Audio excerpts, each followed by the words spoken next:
Well, how much of a problem do you think it poses for the federal government, Sam? Because, you've got a federal election coming within the next year. And, you've had Albanese saying downward pressure. Our number one issue is cost of living. But for most people, they've really seen very little in a practical sense that has been done for them in terms of cost of living. How much does that potentially hurt the federal government? Look, I think the problem is it's been going for so long that people stop believing that any government can do anything to fix cost of living, and cost of living is such a huge amorphous term, everything from housing to childcare to schools to transport. It's just so big. I do want to give a quick shout out. So in my day job, I'm at Vinnie's, and there is a program that we run for people like this. So 20% of Australians don't have either credit on their credit card or they don't have the ability to get a credit card, which is a huge number of Australians. So as you say, when something goes wrong in their lives, they hit rock bottom. Come and see us. Don't go and see, a payday lender. We've got programs that we can either give you direct financial assistance, or if you're doing a little bit better, we can give you a no interest loan.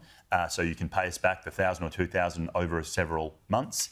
But we can help. You don't need to find yourself in a position where you think there is no one that can help. Get in touch with Vinnie's, and if not Vinnie's, if we're not the flavour of choice, Salvos or Mission or whoever your assistance agency has to be. Last year we saw 35% of the people that we assisted in early intervention schemes, 35% had never seen one of our assistants before. Had never seen one. I didn't even know that. That's the thing. People don't know about these things. I don't know if it's spoken about enough. But that also worries me a little bit. I think that's great short term, and I think it's fantastic that there are programs like that to help people in emergencies. But what's the long-term solution here? Well, you've got more and more people relying on them, and it's the same with Food Bank. The number of people they've seen coming through in recent years who've never gone to a food bank before.